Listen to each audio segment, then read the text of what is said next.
네, 안녕하세요. 시민자유대학 예술과 미학 영화가 그린 예외 상태 제3강 시작하겠습니다. 여러분 안녕하세요. 지난 1, 2강과 동일하게 제3강도 영화가 그린 예외 상태가 나오는 영화를 통해서 우리가 현재 겪고 있는 코비드-19 상황에 대한 여러 가지 어떤 질문들 그리고 우리들의 스스로가 숙고할 수 있는 기회를 갖도록 하겠습니다. 오늘 3강의 소재가 되는 영화 먼저 이야기를 해보겠습니다. 모두가 눈이 버린 도시에서 눈이 뜬 자, 눈먼 자들의 도시라는 영화를 가지고 오늘 이야기를 해보겠습니다. 먼저 영화에 대한 간략한 정보를 한번 우리가 확인을 해볼까요? 영화명 눈먼 자들의 도시, 원제는 영어로 블라인드니스, 영화의 장르는 드라마입니다. 2008년에 만들어졌으니까 한 12년, 13년 정도 됐고 러닝타임은 2시간 120분 정도로 상당히 긴 장편 영화입니다. 감독은 페르난도 메이렐레스라고 하는 브라질 출신의 감독이고요.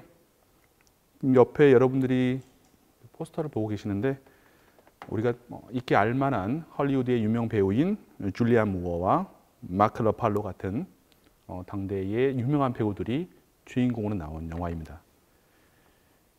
이 영화에 대한 이야기들을 하기 이전에 우리 감독에 대해서 조금 알아보면은 영화에 대한 이해가 좀 깊어질 것 같습니다. 감독은요, 페르난도 메이렐레스라고 하는 감독인데 아마 여러분들이 이름만 들어서는 바로 인식하기 쉽지 않을 거라고 생각합니다. 이 감독은요, 1955년 브라질 출신의 감독입니다. 우리나라하고 정말 지구 반대편에 있죠. 지구 반대편 아주 멀리 있는 상당히 큰 나라, 포르투갈어를 쓰는 브라질 출신의 감독이고요. 방송 프로그램과 CF 그리고 홍보 영상 등을 촬영하면서 브라질에서 이제 관련 업계에서 상당히 큰 이름을 갖게 되고요. 그 이후에 영화 연출을 하게 되었습니다.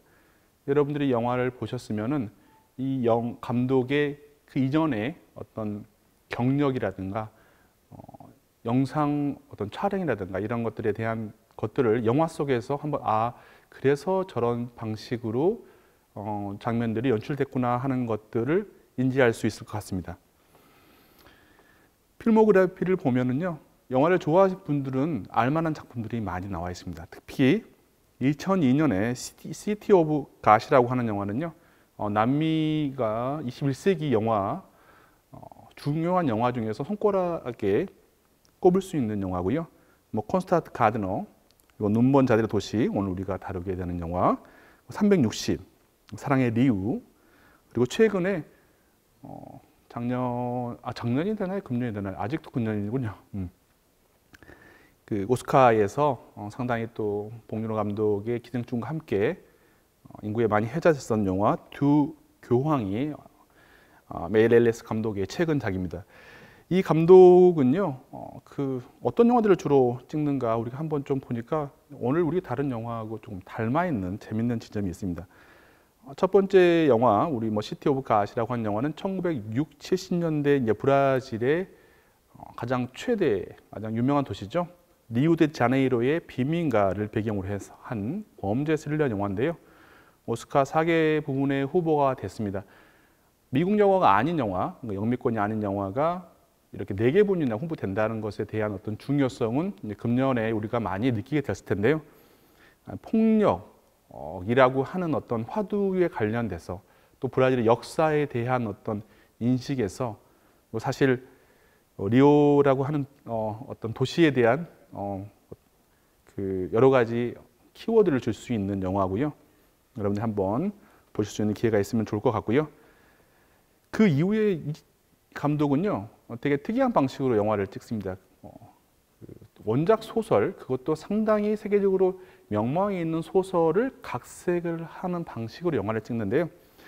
첫 번째 영화는 콘스탄트 가드너라고 하는 영화, 혹시 영화 보신 분들이면 그 아프리카를 배경으로 해서 정치적인 어떤 역사적인 면들을 자세히 다루고 있는 그 기존의 소설을 각색해서 만들었고, 오늘 우리가 다루는 눈먼 자들의 도시는 남아메리카 배경으로 뭐 정확하게 배경으로 말을 할 수는 없지만 그 남한 배경의 베스트셀러를 소설 각색을 했고 360이라고 하는 작품은 또 유럽 배경의 베스트셀러 소설을 각색을 했고요.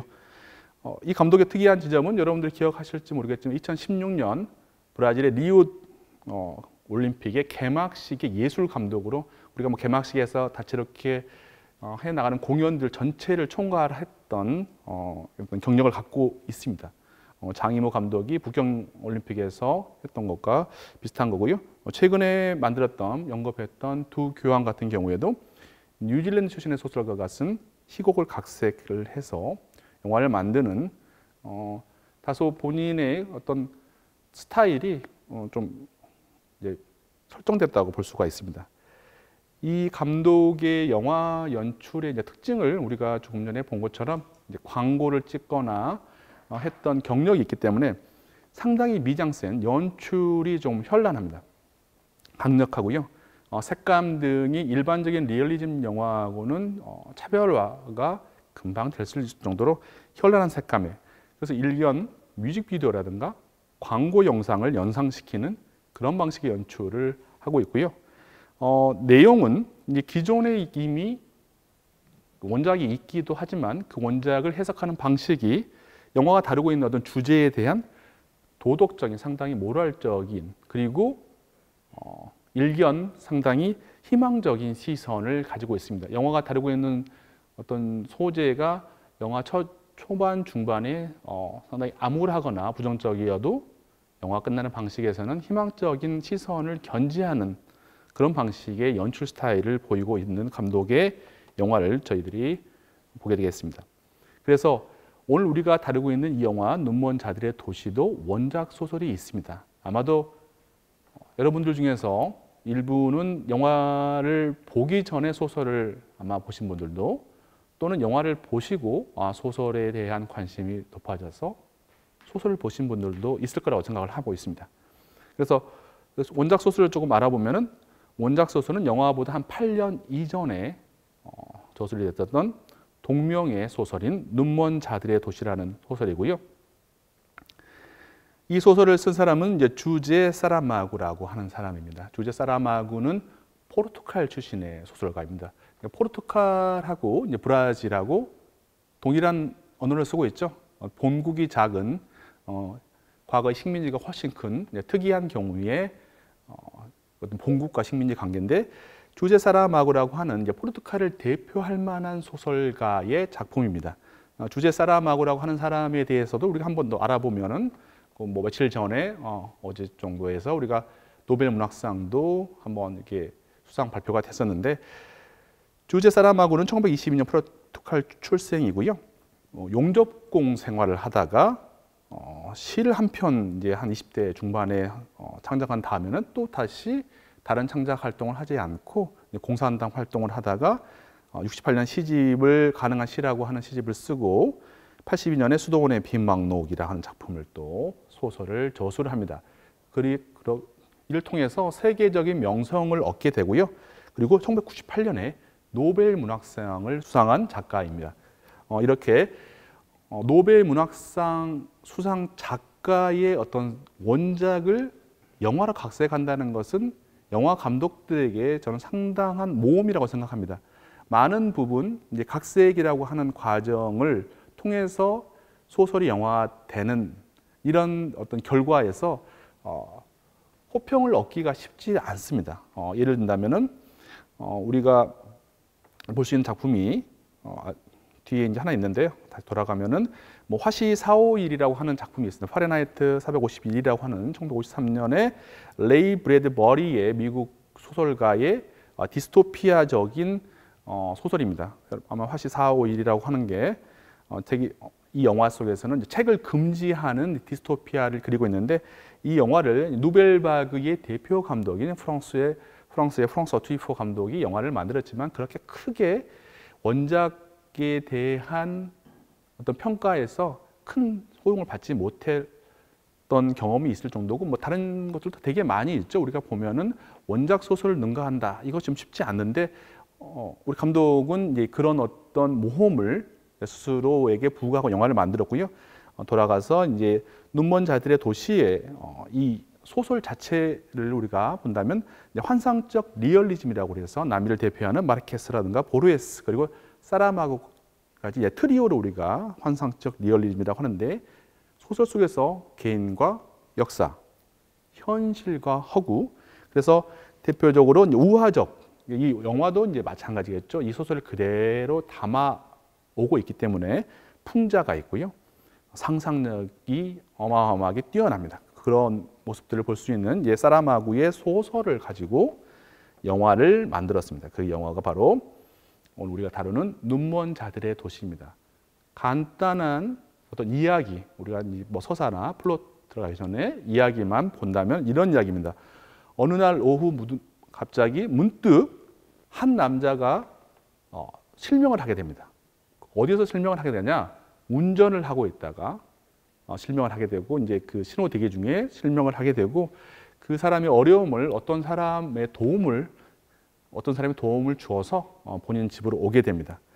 그런데 이제 이 사람이 만났던 이 사람들이 하나같이 이렇게 전염된 것의 결과는 눈이 멀게 됩니다. 그래서 본인의 아내도 그리고 뭐 본인이 눈이 멀었기 때문에 안과로 가서 안과에서 있었던 대기했던 환자들도 심지어는 그를 치료한 안과 의사까지도 눈이 멀어버립니다. 그런데 여기서 재밌는 부분이 있는데 이제 소설에서부터 영화까지 이제 잘 표현이 되고 있는데 우리가 일반적으로 눈이 멀었다 이렇게 생각했을 때 생각하는 어떤 색감이 있을 것 같은데 보통은 어두움이겠죠. 근데 이 소설과 영화에서는 정반대 전복을 해서 환함입니다. 아주 환함. 그래서 여기서 뭐 밀크라는 표현을 이제 많이 쓰고 있는데 소설에서는요, 영화에서 이거를 표현하기 위해서 상당히 많은 어떤 영상의 작업을 하고 있습니다. 그래서 이런 일들이 있게 되고 이제 이게 첫 번째의 어떻게 보면 이제 시작이죠. 영화의 시작이라고 할 수 있고 영화는 어떻게 되냐 이렇게 돼서 이제 다 전염이 되는 거죠. 도시 안으로. 그래 눈먼 사람들의 수가 늘어나고 정부는 우리가 지금 겪고 있지 않습니까? 그런 사람들을 어떻게 하나요? 격리하죠. 격리하고 치료하죠. 그런데 이제 여기 소설에서는 그렇지 않다는 게 이제 문제가 되겠습니다. 앞을 못 보는 자들이 한 장소에 모이게 되고요. 그런데 이제 이 소설 그리고 이 영화에서 가장 중요한 부분은요. 눈먼 자들 속에서 눈을 아무 이상이 없는 볼 수 있는 사람이 한 명 있다는 것이 이 서사에서 가장 중요한 부분이고 이걸 통해서 이야기가 극적으로 진행이 됩니다. 그래서 이 엉망으로 된 이제 그 수용소의 병동에서 오직 한 명만이 이 충격의 현장을 다 보고 있습니다. 그러면 우리 관객들도 누구의 눈을 통해서 보게 되죠? 바로 그 사람의 눈을 통해서 그 현장들을 보게 됩니다. 작품의 특징을 이야기하면서 이 영화, 이 이야기 가지고 있는 어떤 특징에 대해서 우리가 이야기를 해볼까요? 이 영화는요, 한마디로 한다면 우리 현대 사회, 우리가 살고 있는 현대 사회에 대한 알레고리, 우화라고 보시면 됩니다. 그것은 이제 소설가인 사라마구가 먼저 설정을 했고, 이제 영화 감독이 그것을 대확인하는 방식으로 작품이 만들어지게 되는데, 그래서 도덕적인 우화라고 하는 것들을 여러분들이 영화를 보셨으면은 느꼈을 것이라고 생각이 들고요. 그런데 영화를 보신 분들이 이제 어떤 약간 뭔가 좀 걸리는 느낌이 있다라고 생각할 수도 있어요. 그래서 좀 가학적인 부분이 많이 있지 않느냐, 영화 속에서. 물론 예외 상황이라고 하는 거, 현재 우리 상황들도 마찬가지인데 평상의 상황은 행복하고 별 문제가 없지만 갑자기 무슨 일이 발생하게 되면은 우리가 원치 않는 상황을 목도하게 되는데 영화에서도 이 감독이 그런 것들을 특히 중후반에 상당히 많이 배치를 하고 있습니다. 그래서 과학적인 알레고리, 인간과 그리고 우리가 살고 있는 어떤 이 사회에서의 권력에 대한 폴리티컬, 정치적인 우화라고 할 수가 있고요. 많은 상징과 은유들이 들어 있습니다. 물론 더 크게는 이제 알레고리, 우화라고 보시면 될 것 같고요. 여기서는 이제 우리가 지난번 1강과 2강 때 다뤘던 뭐 영화라든가 이후에 다른 영화들에서는 존재하고 있는데 이 영화에는 없는 부분이 하나 있습니다. 뭐가 있느냐? 사람들이 눈이 멀게 됐는데 이유가 없습니다. 그런 이유를 찾고 그 이유에 대한 뭐 바이러스가 있으면 바이러스를 파악하고 백신을 만들면 어떤 목적이 서사가 이렇게 굴러가는데 여기서는 특별하게 무슨 이유 때문에 그러는 건지 그게 어떤 의학적인 문제 때문에 그러는 건지에 대한 설명이 없습니다. 그것은 이 영화에서 중요한 부분이 전혀 아닙니다. 실명의 원인에 대한 설명이 부재되고 있고요. 다만 이런 예외 상황, 한계 상황에 처한 사람들이 어떻게 행동하는가 그게 중요한 영화입니다. 그걸 통해서 사람들로 하여금 뭔가를 느끼게 하고 싶은 것이 이 소설가와 영화 감독의 목적이라고 의도라고 저는 보고 있습니다. 이 한계 상황을 통해서 무엇이 밝혀지게 되냐? 우리 인간이 이 사회 속에서 살고 있는 우리 인간이 그리고 우리가 뿌리를 받고 있는 이 사회가 가지고 있는 숨겨진 혹은 감춰진 어둠이라든가 본성이 이런 한계 예외 상황 속에서 다 튀어나와 버리는 거죠. 그래서 아수라장 그리고 뭐 여러분 지옥도가 이제 펼쳐지는 것처럼 그런 모습을 보게 됩니다. 우리가 1강 때 영화, 특히 2강 때 감기에서도 우리가 본 적이 있는데 그런 것들을 좀 다른 방식으로 재현을 하고 있습니다. 그러니까 세계의 종말일 수가 있고 이제 좀 전에 봤던 파레나이트 451처럼 디스토피아, 유토피아가 아닌 우리가 살게 되고 우리가 과학 기술의 발전, 뭔가 문명이 발전되고 문화가 발전되면서 점점점 긍정적인 방향으로 가고 있다고 우리가 믿고 있지만 사실 그렇지 않을 수 있다는 것에 대한 우화라고 보시면 되겠습니다. 말씀드린 것처럼 이 작품에서 가장 중요한 부분은 눈을 멀었던 것보다는 그 속에서 눈이 뜬 사람이 한 명이 있다는 거, 그게 가장 중요한 부분이라는 거 말씀드리고요. 그것도 단 한 사람입니다. 단 한 사람이죠. 두 명도 아니고 단 한 사람이고, 그리고 그 단 한 사람을 어떤 사회적인 존재의 사람을 또 설정했는가도 또 이 영화, 이 소설, 이 이야기에서 중요한 부분이라고 할 수가 있겠습니다. 그래서 이 사람을 우리가 눈먼 자들을 이끄는 지도자인가? 혹은 악에 대항하는 어떤 영웅인가? 슈퍼맨처럼 우리 요즘에 많이 나오는 것처럼 마블 영화처럼 영웅인가? 아니면 그냥 평범한 사람인가? 나도 될 수가 있고 그 사람도 될 수가 있고 다만 이제 어떤 선택을 하느냐에 따라서 사람이 우리 이 구원자라고 하는 사람이 변하게 되겠죠. 그래서 모든 사람이 눈이 멀었다는 사실과 더불어서 이 예외 상황 속에서 단 한 사람만이 예상치 못한 상황과 그곳에서의 인간의 숨겨진 모습을 볼 수가 있다고 하는 게 특징이고요. 그래서 이 사람, 오히려 눈이 먼 사람보다 이 사람이 더 많은 고난과 더 많은 고통을 짊어지게 됩니다. 왜? 볼 수 있으니까요. 왜? 알기 때문이죠. 모르면 고통이 없는데 우리가 알면 고통이 늘어납니다. 아는 게 힘이다고 하는데 사실 그렇지 않다는 거, 여러분들이 우리 삶을 살아가면서 또 알게 되는 거죠. 아는 만큼 더 많은 고통과 고난을 짊어지게 돼서 일종의 선지자이고 또 선각자이고 나아가서는 이제 좀 더 밝혀지겠지만 이제 마돈나, 구원자 이런 것들로 우리 한번 볼 수가 있을 것 같습니다. 이 영화의 마지막 장면은 영화 끄트머리에 이야기를 드릴 텐데 멜랑콜리한 모습을 보여주게 되는데, 그래서 이 영화에서는 그전 영화들과 많이 비슷합니다. 2강 때 감기에서도 볼 수 있었던 어떤 시스템의 부재, 시스템의 혼란, 제대로 작용이 되고 있지 않다는 모습을 영화 속에서 봐왔었는데 이 영화에서는 정말 부재가 아니라 거의 보이지가 않습니다. 거의 보이지 않고 이제 폭력적인 모습만, 딱 그런 모습만 보이게 되는데 공적 시스템이 부재하고요.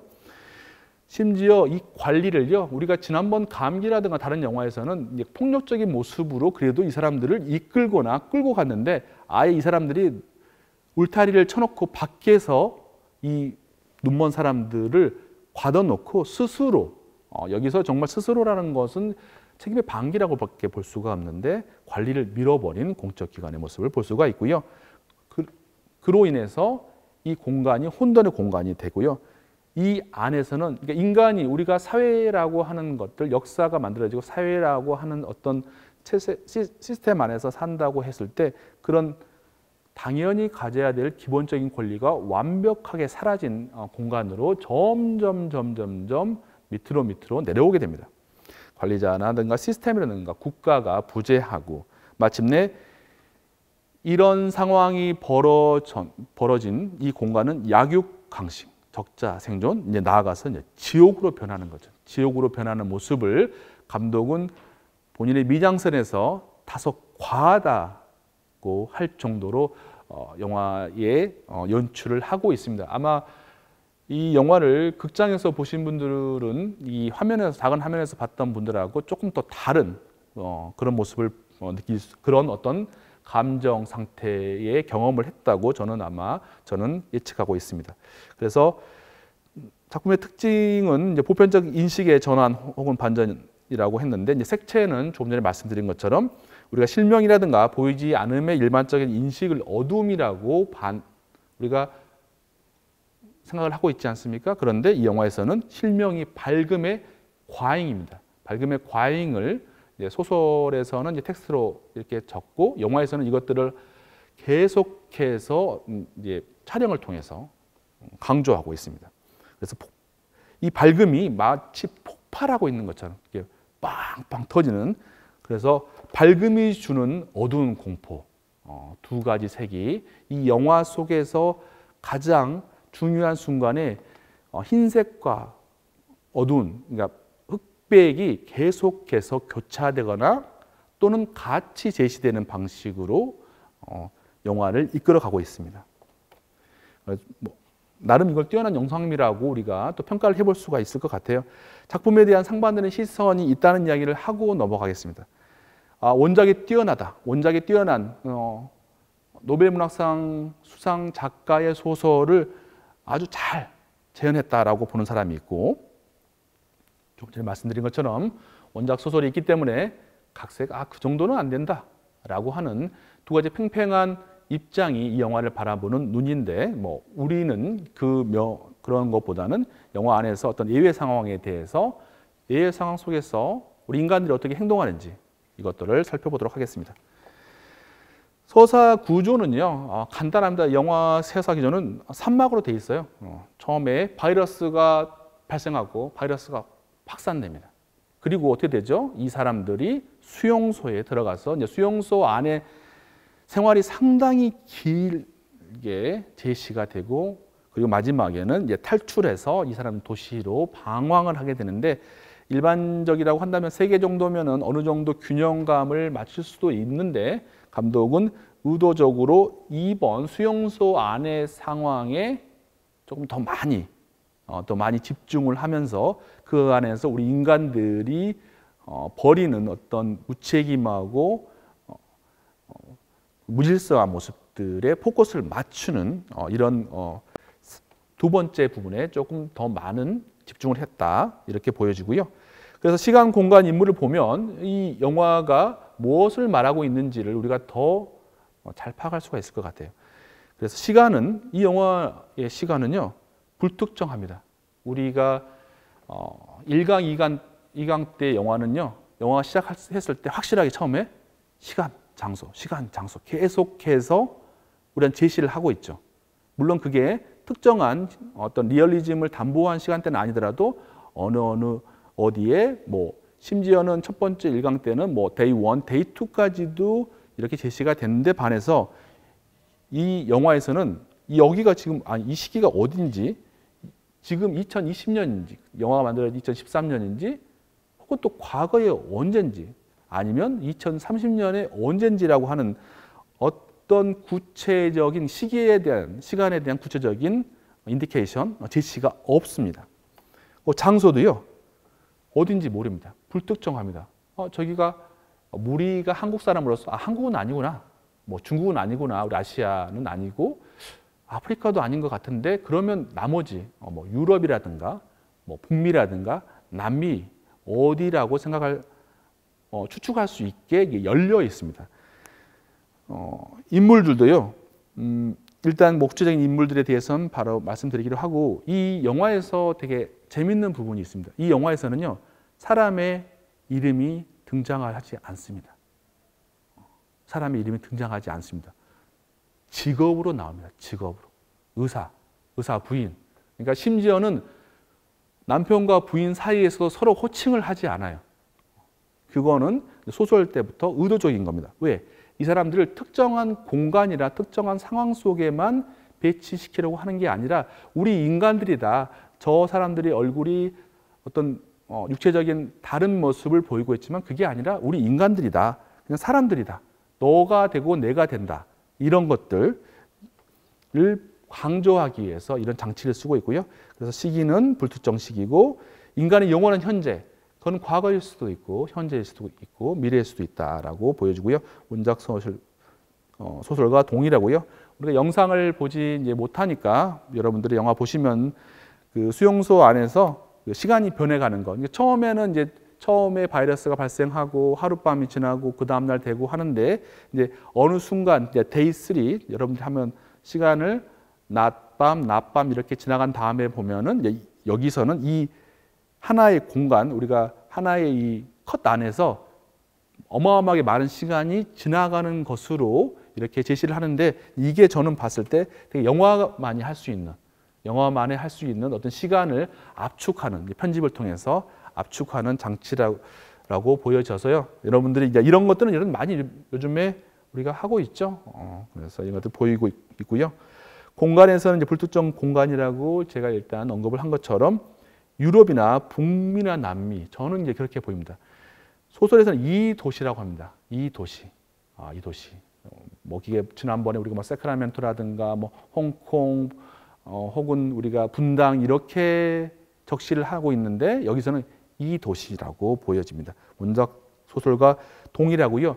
그래서 이런 어떤 그러니까 어느 한 특정 국가의 모습을 보여주지 않고 그러면서도 현대 도시라고 하는 것들을 이 관객들에게 제시하기 위해서 로케이션 이야기를 좀 하면은 재밌는데, 여러분 영화 속에 보고 있는 그 외부 장면들은 이제 남미의 브라질의 상파울루하고 우루과이의 몬테비데오에서 촬영을 하게 되고요. 수용소 장면만 캐나다 온타리오에 있는 어떤 병원, 그러니까 세 공간에서 영화가 촬영이 되고 이제 영화 속에서는 한 도시처럼 제시가 되고 있습니다. 이 재미있는 부분이 인물에서도 설명을 드릴 텐데요. 이 남미가 갖고 있는 묘한 어떤 그 모습이 있습니다. 유럽이나 아시아나 북미가 아닌 남미가 갖고 있는 그 많은 사람들이 섞여 있는 이런 도시의 모습을 이 영화에서는 우리가 볼 수가 있습니다. 그래서 인물들을 보셔도요. 지금 보시면은 직관적으로 영화 처음에 첫 장면에서 나오고 있는데 지금 이 공간을 사람들만 봤을 때 이제 어느 나라라고 말하기 특정하기 힘들죠. 사실은 뭐 아시아인, 백인, 흑인들을 일부러 이렇게 배치를 합니다. 영화를 보신 분들한테 보고 이야기하면 더 정확할 텐데 특별히 이 사람들이 이렇게 다채롭게 나올 필요가 없습니다. 영화는요 절대 사람 한 명도 우연하게 배치된 게 없습니다. 절대 배치된 게 없기 때문에 완벽하게 아무리 빠르게 컷이 지나가더라도 분명한 의도를 갖고 있기 때문에. 그런데 재밌는 게 뭐냐면 브라질에 가면 이렇게 사람들이 서 있다는 것입니다. 그렇게 재밌는 거죠. 브라질에 가면은 상당히 많은 동양인들, 뭐 여러분들 알다시피 일본 이민들, 한국 이민들, 또 브라질이니까 포르투갈이나 스페인계, 프랑스계, 독일계, 아프리카 흑인들, 그리고 그래서 인디오들, 그래서 어마어마하게 마치 지구촌에 있는 듯한 느낌을 갖게 되는데, 저도 이제 작년에 브라질의 상파울루에서 영화제 참석했을 때 처음으로 느껴지는 게 이게 인류의 미래의 모습이 아닐까 하는 그런 모습, 그런 어떤 생각을 해본 적이 있습니다. 그래서 인물에 보면 다인종들이고 황인, 백인, 흑인들, 지구촌을 구성하는 인간들이고 말씀드린 것처럼 이름이 없습니다. 이름을 주게 되면 특정이 되죠. 문화가 튀어나오게 되죠. 뭐 여러분들 뭐 세바스티앙 하면은 아마도 캐톨릭이겠다. 태어난 날에 성 세바스티앙일 것 같고, 뭐 제가 상훈하면 한국인이겠죠. 뭐 이런 식의 것들이 들어가지 않기 때문에 영화 중반에서 자주 보이는데 눈이 안 보이기 때문에 사람들의 이름으로 부르지 않기 때문에 이 사람이 도대체 누군지를 서로 모릅니다. 어느 외모의 사람인지 전혀 알 수 없게 제시가 되고요. 그래서 익명성인데 익명성이 바로 보편성을 획득하는 방식으로 인물들을 배치를 하고 있는 것이 이 영화의 특징입니다. 영화가 이 주요 인물들을 좀 보면서 또 우리가 또 이야기들을 해볼게요. 주요 인물인데 첫 번째 의사가 나옵니다. 의사. 영화 보신 분들 알겠지만 이 의사를 어떻게 보는지 되게 궁금합니다. 의사는 어떤 사람이죠? 우리가 1강, 2강 그리고 이제 이후에도 이런 예외 상황에서는 의사라고 하는 상당히 중요한 직업입니다. 뭐 키 플레이어라고 할 수가 있는데 이 영화 속에서 의사 그렇게 제시가 되고 있나요? 일단 의사는 본질적으로 직업으로 이 영화가 사람들을 이렇게 이제 배치를 하니까 의사는 병을 고치는 자죠. 엘리트입니다. 사회의 엘리트이기 때문에 어떤 문제가 발생하면 가만히 있나요? 나서서 자기 의견을 개진하나요? 자칭 대변자입니다. 보면은 계속해서 의견을 모으고 의견을 제시를 합니다. 그리고 신에 의존한 자입니다. 영화에서 유일하게 어떤 일이 일어났을 때 Jesus, my God 이라고 이야기하는 유일한 사람입니다. 그리고 한 번도 아니고 여러 차례. 그래서 이 사람은 마치 우리 사회를 이끌어가고 있는 듯한 엘리트들, 부르주아들을 대변하고 있는 인간이죠. 그렇지만 이 사람 이상주의자입니다. 그리고 정말 큰 위험이 왔을 때 무능력하고요. 심지어는 여러분들이 영화를 보신 분들은 알겠지만 중후반부에 상당히 힘든 장면이 나오지 않습니까? 그런 부분에서 나서지 못하고 부인한테 판단을 밀어버리죠. 그 사람들 하여금 약간 관객들로 하여금 상당히 많은 분노를 일으키게 합니다. 어떤 걸로 분노를 일으켰냐? 악인이 아니라 무능력하거나 우유부단하거나 책임을 방기하는 그런 모습으로 나타나는 이 사람으로 인해서 실제로 영화를 보다 보면은 이 처음에 상당히 중요한 인물이고 주인공이지만 이 인물에 대한 어떤 감정이 그렇게 호의적이지 않습니다. 또 다른 인물은 일본인 부부입니다. 이게 이 소설하고 영화하고 가장 근본적인 어떤 차이점이라고 하기에는 그렇게 중요한 건 아니지만 저는 이제 영화를 보면서 이 사람들 왜 일본인 부부로 설정을 했을까라고 혼자 의문을 가져본 적이 있는데 물론 이제 브라질이라고 하는 국가는요 여러분들 가시다 보면 일본 이민들이 많아가지고 일본인들이 되게 사회에 잘 살고 있긴 하지만 이제 그런 것들은 차량에 대한 부분이기 때문에 왜 일본인으로 했을까? 다양한 이방인들이다. 그러니까 바이러스, 뭔가 병을 전파하는 자는 내부에서 나오는 게 아니라 마치 외부에서 온 것처럼 소설과 좀 다른 어떤 선택을 하고 있어서 제가 좀 의구심이 들었고요. 그리고 이제 이방인은 첫 번째로 실명하고 그리고 나중에는 첫 번째로 광명을 얻습니다. 자, 이방인을 최초의 어떤 이런 이제 일종의 실명 바이러스라고 우리가 명명을 한다면 실명 바이러스의 첫 번째 전파자라고 생각한다면 우리가 1강과 2강에서 바이러스의 전파지가 어딘가요? 중국이죠. 더 크게 보면 아시아입니다. 아시아라고 하는 거 과거의 그 패스트, 그러니까 인류를 멸절에 빠지게 한 바이러스는 꼭 아시아에서만 나올 것 같은 이런 식의 생각을 하고 있지 않나. 물론 가도할 수 있겠지만 저는 그렇게 한번 생각을 해보고 있고요. 엘리트들입니다. 엘리트들이고 우리가 그전에 홍콩이라든가 다른 나라에서는 조금 더 사회 저층이라든가 불법 이민자라고 하는 것들이 있는데 여기서는 아시아인이지만 상당히 아마 가장 부유하고 가장 어떤 패셔너블한 모습을 보여주고 있는데요. 부르주아들이고 부부입니다. 영화 초반에 되게 재미있게 제시를 하고 있는데 공간에서 벌어지는 모습들은 조금 이따가 다시 한번 확인을 하고요.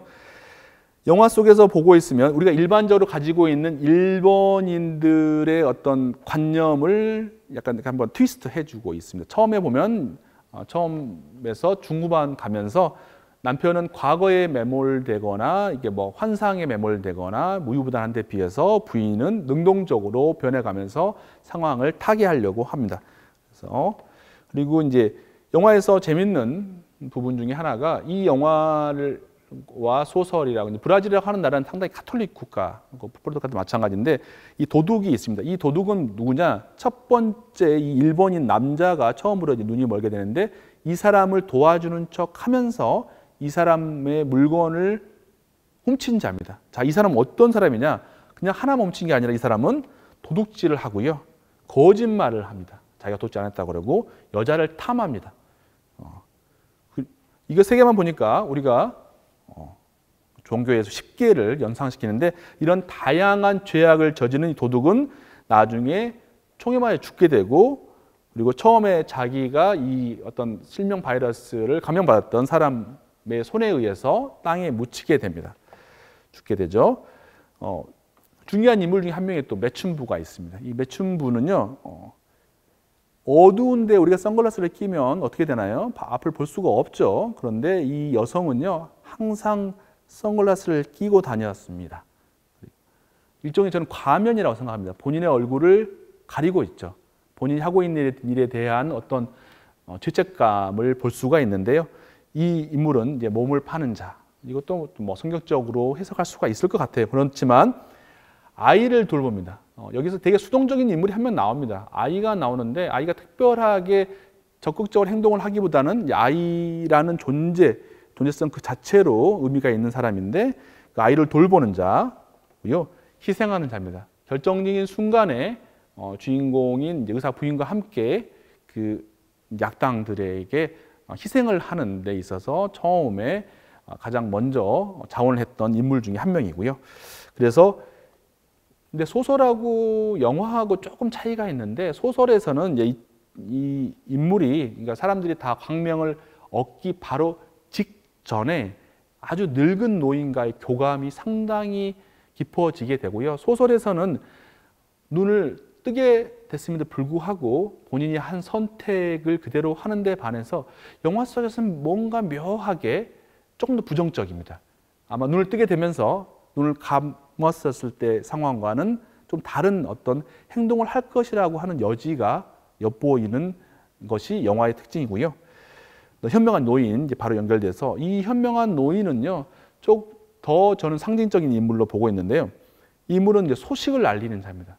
사람들이 여기 수용소 안에 들어와서 무슨 일이 있었는지 몰랐을 때 작은 라디오죠. 요즘 같으면 정말 스마트폰 하나만 있으면 되는데 정말 어디서 구했는지 아주 오래된 라디오로 이렇게 안테나를 올려서 외부에서 무슨 일이 있었는지를 이 사람, 더군다나 눈이 먼 사람의 증언을 통해서 영상을 재현하면서 우리가 무슨 일이 있었구나.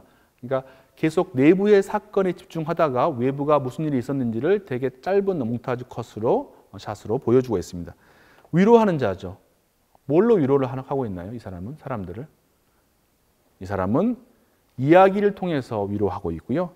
음악을 통해서. 이 사람이 틀어주는 음악이 영화 중반 우리 2막의 수용소 장면에서 가장 하모니, 가장 아름다운 부분, 인간들이 서로가 서로를 뭔가 이해하고 우리가 좀 잘 될 수 있겠구나라고 하는 뭔가 희망을 줬던 순간이 음악이 나왔던 순간이라고 보여집니다. 그래서 한쪽 눈이 없었던 자지만 나중에 보면은 그 다른 어떤 나쁜 그 무리의 원래 눈이 멀었던 시각 장애인하고는 서로 이렇게 대비되는 모습이고요.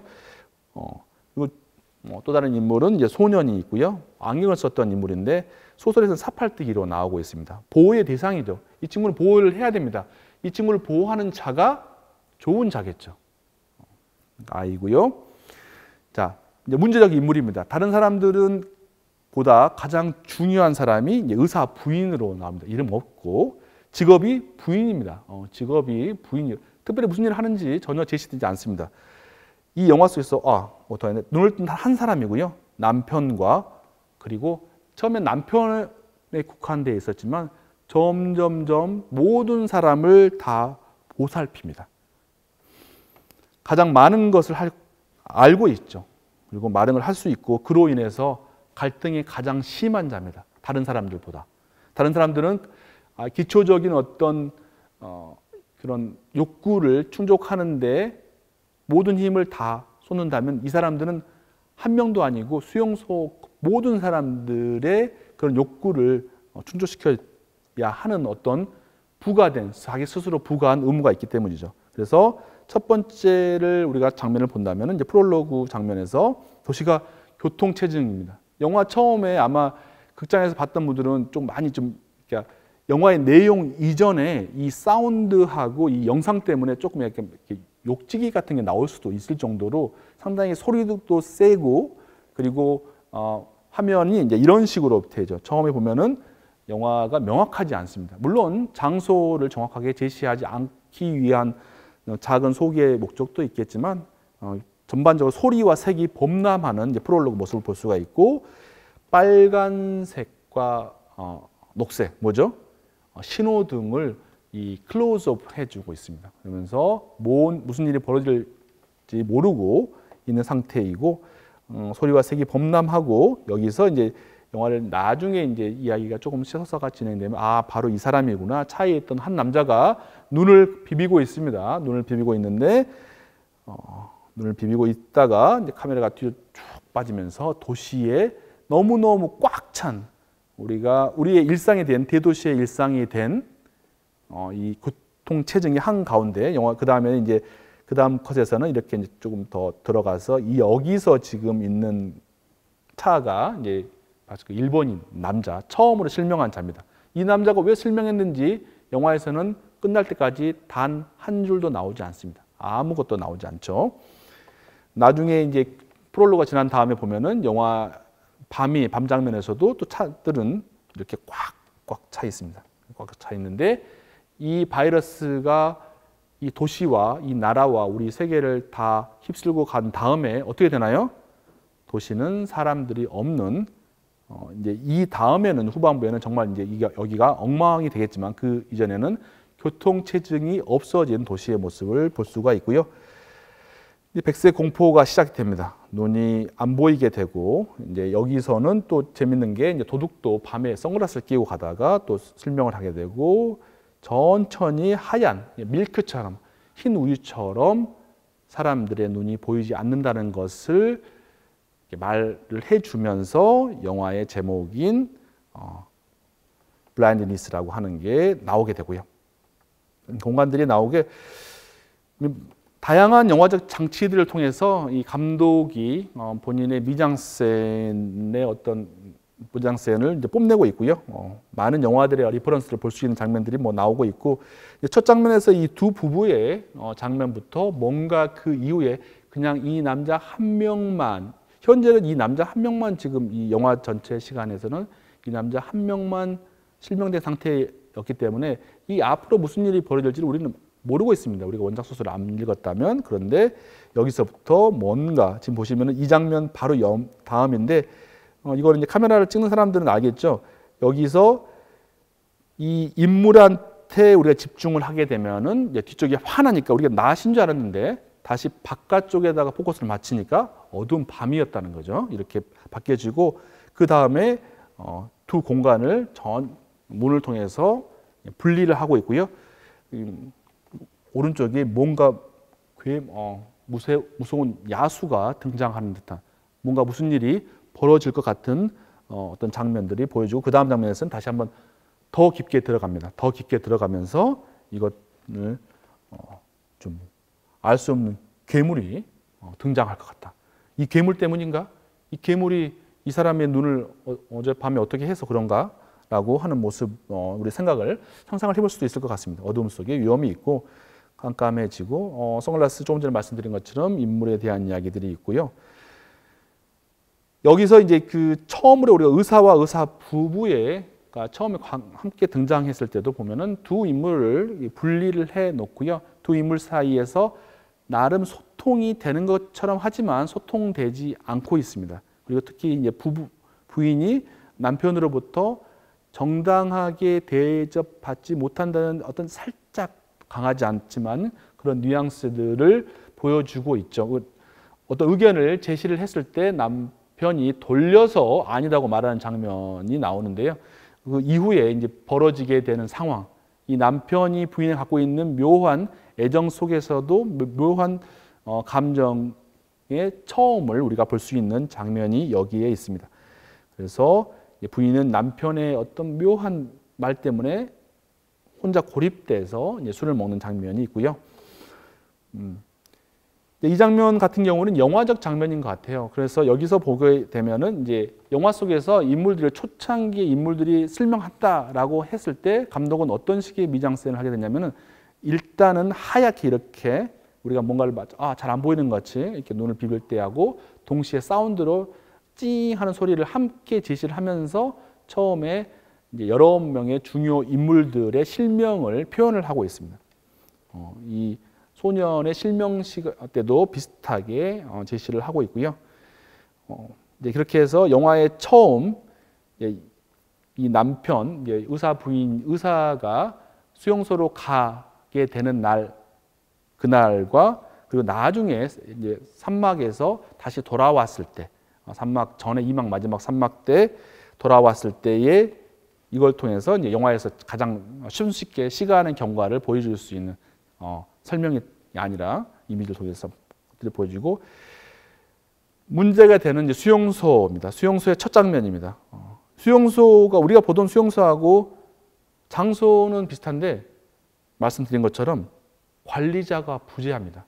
우리가 지난번에 봤었던 뭐 아우슈비츠 수용소 같은 경우에는 나치들이 뭐 몽둥이를 들고 다니고 도베르만 이렇게 뭐 개들이 소리를 치고 있고 이런 모습들을 연상하고 우리 감기에서도 막 군인들이 몽둥이로 사람을 때리고 있는데 여기는 사람이 없어요. 그냥 없고 이들이 들어갑니다. 그렇지만 이곳이 감옥이라고 하는 것 아무런 어떤 텍스트 없이 감옥이라고 하는 것들을 이미지로 이야기를 해주고요. 그리고 보시면은 이 철조망 안에 두 인물이 있는 것을 확인할 수가 있습니다.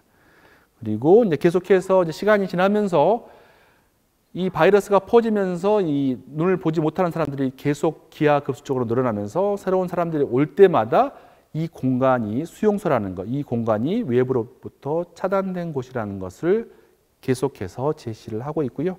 군인들이 이제 외부에서 지키고 있죠. 그리고 단순히 지키는 게 아니라 이 사람들한테 눈이 먼 사람들한테 총을 쏘면은 패닉인데 사람들한테 총을 쏘게 되고요. 그래서 이 어떤 시스템이 공적 시스템이 엉망으로 되고 있고 이제 군인들에 의한 폭력이 자행되고 있는 모습, 전형적인 모습이죠. 그리고 이제 외부에서 폭력이 아니라 내부에서 이제 폭력이 형성되고 약육강식의 사회가 되고 주인공을 한테 위협하는 사람, 영화 초반부에 이 매춘을 알선했던 호텔의 바텐더가 이제 후반에 나타나게 되는 거죠, 여러분들이. 이제 부인을 위협하고 의사 남편을 위협하고 의사 남편이 위협당하면서 영화 속에서 가장 보기 힘든 이 영화에 대한 부정적인 의견의 거의 3분의 2가 이 장면 때문입니다. 여기에서 그 음식을 반대 급부로 그 여성들을 요구한 그리고 이제 거기에 끌려가는 모습, 그러니까 이 장면이 이 영화에 대한 부정적 의견의 뭐 3분의 2를 넘어갈 정도로 상당히 보기 힘든 장면인데 그 장면의 처음에 이런 모습들이 보여지게 있고요. 그런 행위의 끝에 그중 한 여성이 폭력으로 사망을 하게 되고 그 여성을 이렇게 다시 본인들의 어떤 그 병동으로 데리고 왔을 때 이 영화 속에서 가장 영화적인 전통적인 영화적인 모습이 보여지고 있죠. 어두움 속에서 아주 마치 스포트라이트처럼 이렇게 해주면서 이 여성의 죽음을 상당히 극적으로 보여주고 있습니다. 희생인데 그때 이제 보여지는 게 여성들의 희생과 이 남성들의 무능함을 하나의 프레임 안에서 정확하게 보여주고 있습니다. 이건 의사 부인과 의사는 음식 때문에 본인의 부인의 자유의지라는 명목하에 악당들에게 보내줬고 그걸 통해서 들어오는 두 사람의 모습을 볼 수가 있고요. 멀리서 죽은 사람을 추모하지도 못하고 멀리서만 보고 있고요. 그리고 이제 이 여성들이 스스로를 추모하죠. 물을 가져와서 서로 몸을 죽은 자를 닦아주는 이 모습에서 영화에서 가장 마치 여러분들이 회화를 우리가 연상시키는 장면입니다. 이게 이제 이렇게 희생을 하게 되고 이후에 어떻게 되느냐? 주인공이 이제 복수를 하게 되죠. 영웅이 정의를 실현하게 됩니다. 그래서 주인공인 의사 부인이 복수를 하게 되고 복수의 끝에 이제 파국이 오게 됩니다. 그래서 그들이 살고 있던, 그러니까 수용소의 삶이 너무 비참했었는데 이 수용소가 어떻게 되나요? 불이 나버렸습니다. 그러면 이들은 갈 데가 없죠. 정말 막다른 길인 것 같지만 당연히 이 파국이 오히려 이들을 여기서 빠져나가게 하는 단초가 됩니다. 이 감옥의 문을 열 수밖에 없게 되죠. 안에가 다 불타버렸으니까 살 수가 없잖아요. 그런데 감옥의 문을 열고 보니까 그들을 관리하고 감시하던 자들이 사라진 것을 확인하게 됩니다. 그래서 이제 이 사람들이 이제 도시를 이렇게 이 첫 장면에서 탈출을 하게 되고 이 수용소에서 병동에서 나와서 어딘지 이름 모를 그들이 살았었을 도시로 가게 되는데 이때 이 처음에 만났던 자들, 다른 자들은 다 사라져 버리죠. 어디로 가버렸고요. 이들만 이렇게 딱 똘똘 뭉쳐서 연대의식, 그러니까 이 어려움 속에서 연대의식, 조금 전에 희생을 통해서도 봤었던 여성들 간의 연대의식도 있지만 이제 넘어 연결되면서 이들의 연대의식을 볼 수 있게, 연대의식은 정말 여기서는 눈 뜬 자가 한 명이고 나머지는 눈을 뜨지 못한 자들이기 때문에 하나씩 하나씩 연결돼서 이렇게 움직이고 있습니다. 우리 구원자의 인도에 따라서 가고 있고요. 불을 켜게 되고 이제 이 전체적으로 보면 사람들이 계속해서 연결돼서 가고 있습니다. 마지막 장면인데요. 이 마지막 장면, 우리 에필로그 이전의 마지막 장면에서는 이렇게 사람들이 손에 손을 안고 잡고 걸어가고요. 이때 이제 강아지 한 마리가 나오는데 또 이야기도 드리도록 하겠습니다. 영화의 마지막은 사진으로 시작됩니다. 찰칵하는 우리 예전에 필름 카메라로 시작을 하게 되고 그러면서 지금까지 영화에서 전혀 보지 못했던 정말 짠 하고 보여지는 이 사진의 장면이 보여지죠. 그러면서 뭔가 새로 곧 이후에 올 것을 예고하고 있고요. 그러면서 이제 이 인물이 누구냐? 영화의 첫 장면에서 눈이 멀었던 일본인 남편입니다. 그리고 이 남편의 우리 영화 전체적으로 뭐였죠? 여기서 실명은 하얀색이죠. 하얀색인데 이제 주인공이 의사 부인이 커피를 따라주면서 이 흰색에 처음으로 검은색이 보였습니다. 검은색이, 흰색이 검은색이 보이면서 시력이 돌아오게 되고 처음에 보는 게 이제 구원자의 얼굴이죠. 그리고 I can see you.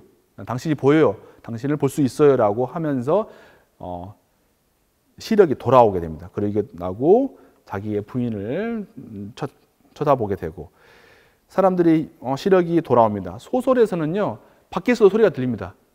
내 눈이 나도 보여, 나도 보여라고 하는 소리가 나오는데 영화에서는 그렇게까지 시간을 더 늘릴 수는 없기 때문에 여기서는 이렇게 각자가 곧, 왜냐하면 다른 사람들도 첫 번째로 이유 없이 눈이 멀었던 사람이 눈을 떴다는 것은 다른 사람들도 눈을 뜰 거라고 하는 희망을 주기 때문에 사람들의 엄청 즐거운 분위기 속에서 나오는데 영화 후반부에 뭔가 좀 이상해지죠. 갑자기 느닷없이 그 이전에 이 사람들이 눈이 뜨기 에필로그 이전에 가장 이 무리의 어떤 지도자, 이 무리의 어떤 선지자 같은 사람 두 사람은 뭔가 이상한 모습을 보여주고 있죠. 같이 즐거워해야 되는데 즐겁지 않나 보네요. 그리고 한 사람은 어둠에 앉아 있고 다른 사람은 하얀 옷을 입고 흰 배경에 있습니다. 보시면은 이 뒤쪽에 사진도 보시면은 하얀 배경에 까만 사람도 있고 또 이쪽에는 까만 배경에 하얀 사람이 있죠. 이 두 사람이 이 두 사람은 무슨 생각을 하고 있지? 왜 같이 기뻐하지 않지? 이런 의문을 우리한테 주고 있고요. 흰옷의 구원자는 다른 사람들이 다 기뻐하는데 홀로 베란다에 나와서 멜랑콜리한 뭔가 이상한 모습으로 밖을 쳐다보고 있고요. 이 사람의 눈에 이런 모습이 보이는데 이제 그 전에 그 희망이 인물로 방금 보였던 우리 구원자가 이 소설, 이 영화에서의 희망은 한 명의 인물로 대변이 되죠. 방금 봤었던 인물인데 구원자나 혹은 마돈나 있는데 의사 부인이 여러 가지 이타적이고 자해적인 행동을 합니다. 여러 가지 행동을 하죠. 처음에 남편이 좀 아프니까 남편만 보내고 바이바이 할 것 같았는데 갑자기 같이 따라가죠. 수용소에 가고 수용소에 가서요. 혼자서 시스템을 다 혼자 운영합니다. 책임을 지고 희생을 하고 헌신을 하고 정말 인간의 화신처럼 보입니다. 그런데 그 이후에 악당들이 나타나자 부당한 행위에 대해서 또 조항도 합니다. 그냥 그래 어쩔 수 없지 이렇게 하지 않습니다. 부당한 행동에 대해서 저항하고요, 투쟁하고요, 그리고 마침내 가서 악당을 단죄합니다. 그런데 단죄를 하고 들어왔더니 자기 남편과 자기 주변의 남자들이 어떻게 하나요? 팔아 넘기려고 하는 거잖아요. 그 일을 정의로운 행동 한 사람만 넘어가면 우리 편하게 살 수 있겠다. 사회에서 많이 보는 이야기들 볼 수 있는데 그것에 대한 절망을 하고, 그렇지만 이 영화는 해피엔딩의 영화죠. 그래서 여기서 끝나지 않고 그녀를 도와주는 또 누가 있죠? 의사의 이렇게 우리가 행정실장이라고 하나 그런 사람이 가서 이제 불을 지르게 되고요. 그래서 모든 사람이 눈을 뜬 상황에서 회개됩니다. 구원자는 영화 속에서 정말 이타적인 행위를 정말 많이 하는데 전염되는 병이라고 하는 말을 들었음에도 불구하고 거기다 입맞춤을 하는 사람입니다. 그리고 앰뷸런스를 타고 가는데 그녀의 얼굴은 십자가 안에 보여지고 있고요. 그녀가 누워있다가 내가 한번 자고 나면 내일 아침에 눈을 뜨면 나도 안 보일지 모르는 그 순간에 마치 하늘로부터 무슨 계시를 받은 것처럼 제시가 되고요. 자, 이 장면 되게 재밌는데 여러분들하고 있으면 지금 이 장면 보면은 이 두 사람이 싸웁니다. 일본인 남자와 도둑이 막 싸움을 하고 있어요. 처음인데 그럴 때 이 남자가 눈이 보이지 않는 남편이 중재를 하고 있는데 상의가 묘하게 검은색이네요. 그래서 저는 뒤에 흰 옷을 입고 있고 어떤 것이 연상되는지 한번 여러분들 생각해 보시면은 마치 우리가 신적인 어떠한 것을 충분히 예상해 봐도 볼만한 충분히 가능한 미장센을 보여주고 있죠. 구원자는요 어느 정도냐면 개인적인 욕망, 개인적인 행복까지도 버린 자입니다. 남편이 다른 여자를 연민의 눈으로 애정을 보이는 것을 보고 갈등하긴 하지만 특별히 말을 하지 않아요. 다 보고 있잖아요. 그리고요 어느 정도냐면은요 자기 남편과 다른 여자가 관계를 맺는 것마저도 화를 내지 않습니다. 이제 개인이 아닌 거죠. 이 여성은 그냥 한 남자의 어떤 부인이 아니라 이 전체를 이끌어가는 사람이고, 나아가서는 그 자기 남편과 관계를 맺은 여자마저도 받아들이고 또 안게 되는 사람이고요. 그렇지만 악에 대해서는 단죄를 하는 정의의 사도입니다. 그리고 지금 보시면은 이제 원래 이제 눈이 멀었던 사람한테도 너희들로 인해서 사람이 죽었다고 말했을 때 마치 우리 성당의 고해성사처럼 이 장면이 보여지기도 합니다. 그리고 나서 결정적으로 이제 단죄도 하고 그리고 이 수용소의 또 처음에 문을 열고 들어온 자도 이 사람이고 닫힌 감옥의 문을 열고 나간 자도 이 사람입니다. 하지만 구원자도 위기가 있죠. 여기서 보면은 그 도시를 이렇게 헤매고 있을 때 다른 사람들한테 으르렁거립니다. 자기 사람들을 보호하기 위해서. 그런 사람이 아니었었는데 이제 그 복수의 단죄를 하면서 사람이 상당히 이렇게 흉폭화되고 했던 것의 여파를 볼 수가 있습니다.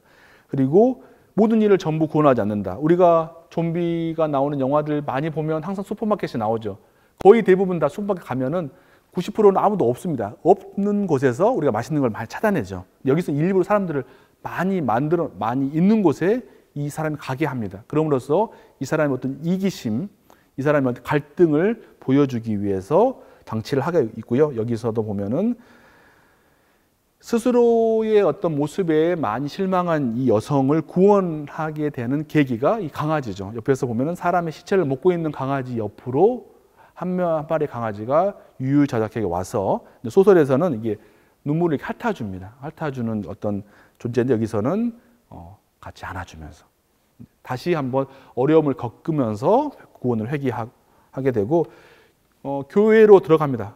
교회로 바로 본인이 울고 있었던 장소가 교회 앞 계단이었어요. 그래서 계단 안으로 들어가면 교회 안에 사람들 엄청 많이 들어있고 안에 뭐 이콘이라든가 뭐 석상이라든가 성모상에 다 눈이 가려져 있습니다. 여기는 특별하게 누가 없다라고 볼 수가 있고, 비가 오는 비가 오는 장면, 정말 영화 속에서 이런 장면에서 비가 오면서 이 사람들이 마치 세례를 받는다든가 속죄한다든가 이런 모습을 통해서 우리 연대의식이 있었던 이 동아리 사람들이 비를 통해서 구원자도 구원을 받게 되고요. 영화 속에서, 소설에서는 이제 베란다인데 영화 속에서는 이제 돌아와서 이 세 여성, 이 무리의 세 여성, 그러니까 가장 큰 고난도 겪었고 희생을 했던 이 세 여성이 정말 서로를 사랑하면서 서로 좋은 감정을 가지면서 이 목욕을 하는 이 장면이 이 영화 속에서 보면 정말 정화되는 그런 모습을 볼 수가 있습니다. 에필로그에서는 이게 지금 영화가 아니라 소설의 마지막 부분입니다. 나는 우리가 처음부터 눈이 멀었고 지금도 눈이 멀었다고 생각해요. 눈은 멀었지만 본다는 건가? 볼 수는 있지만 보지 않는 눈먼 사람들이라는 거죠. 볼 수는 있지만. 그리고 좀 영화 마지막 장면에서 흰 그 가운을 입고 베란다에 나갔을 때의 그 장면인데요. 이 여성이 왜 이렇게 놀랬냐면은 다른 사람들은 눈이 다 떴으니까 그러면 이제 내 차례인가? 이제 내가 눈이 안 보여야 되냐라고 생각하는 어떤 공포 때문에 하늘을 쳐다보고 있었는데, 하늘을 쳐다보니까 다 하얗죠. 사람들한테 말을 많이 들었죠. 하얗면 안 보인다라고 생각했죠. 그래서 틸다운 고개를 내리니까 도시가 여전히 그대로 있습니다. 두려움 때문에 그녀는 눈길을 얼른 아래로 돌렸다. 도시는 여전히 그곳에 있었다. 우리가 도시가 있는지 없는지 계속 확인을 해야 될 것 같습니다. 나가면서 재밌는 장면인데, 비가 오는 장면에서 인간에게 우리가 필요한 게 뭔가 한번 보여주고 있는 거예요. 보시면은 지금 고급차, 독일제에 2대의 차가 있지만 사람들한테 이게 지금 무슨 소용이 있습니까? 이때 아무 소용 없죠. 하늘에서 내리는 비만, 물만 있으면 되는 거기 때문에 영화 속에서 특별하게 2대의 차를 보여주고 있고요. 소유와 무소유, 우리가 가지고 있는 것을 잃었을 때야 우리가 가지고 있는 게 정말 무엇인지를 알게 되는 것을 이 영화는 또 제시를 해주고 있고요. 절망의 끝에서 나타난 구원인가? 근데 아니라 우리가 절망의 여정을 꼭 통과해야지 구원이 나오는가? 이런 것들에 대한 이야기를 하고 있고요. 여기서는 이제 우리가 이런 질문을 던져봐야 될 것 같아요. 이런 상황이 벌어졌다. 정말 눈이 다 안 보이는 상황이 됐다. 그러면 우리는 크게 2가지의 선택지가 있을 것 같습니다. 인간이다. 우리가 눈이 안 보이고 힘들지만 우리 인간의 존엄성을 지키기 위해서 노력하는 사람이 될 것인가? 아니면 이런 상황을 이용해서 오히려 끔찍한 상황에 어떤 체제를 구축하려고 할 것인가? 사람마다 선택을 해야 되는데, 지금 우리가 그런 상황을 머리로만 생각하고 있다면은 우리 이런 상황을 할 수 있을 것 같아요. 저런 상황에서는 선택지와 선택은 당연하게 보인다. 우리는 각자는 모두 다 정의롭지 않습니까? 그렇지만 일상생활에서 벌어지지 않는 상황에서는 우리가 정의로울 것 같은데 왜 이렇게 예외 상황을 다른 영화들에서 대부분의 사람들은 2번째 선택을 하고 있을까요? 그런 것에 대한 고민을 좀 해봐야 될 것 같아요. 이 영화에서는 우리가 본성이 뭔지, 우리 인간의 정체성이 뭔지에 대한 의문과 질문을 우리가 하게 되고요. 그래서 인간이 갖고 있는 윤리의 보존이라는 것이 그렇게 손쉽게 획득되는 것은 아니다. 우리가 정말 최선을 각고의 노력이라고 하는 것이 있는데 뭔가 성공하기 위한 게 아니라 자기의 어떤 존엄성, 옆에 있는 사람들에 대한 어떤 존중을 우리가 유지하기 위해서는 정말 많은 노력이 필요할 것이라고 생각이 되고 있습니다. 다른 특징들이 많이 있습니다. 사운드가 영화를 보신 분들한테는, 특히 극장에서 보신 분들한테는 이제 좀 힘들 정도로 사운드가 좀 강렬하고요. 그 후반부의 보이스 오버는 약간 도덕적인 어조를 갖고 있으면서 네덜란드 감독 라스 폰 트리아의 영화를 연상시키고 있고요. 영화 이후에 이 작은 어떤 일화인데요. 이 영화에 대해서 시각장애 단체들이 엄청나게 반발을 많이 했다고 그러네요. 이 영화는 미국과 세계의 장애인들을 힘들게 하고 있고요. 우리는 이 영화처럼 야만적이거나 동물적으로 행동하지 않는다고 했답니다. 그런데 이 반응에 대해서 소설의 원작가는 이렇게 말했답니다. 어리석음은 시각장애인이나 비장애인이나 가리지 않는다라고 말을 했다는데 각자가 다 해석하시면 될 것 같고요. 이렇게 끝나고요. 다음 주 4강은요. 우리나라 영화고요. 사실 우리나라의 재난 영화의 본격적인 효시라고 할 수 있는 봉준호 감독의 괴물을 다뤄보도록 하겠습니다. 자, 오늘 3강 수업 수고하셨습니다. 다음에 뵙도록 하겠습니다. 감사합니다.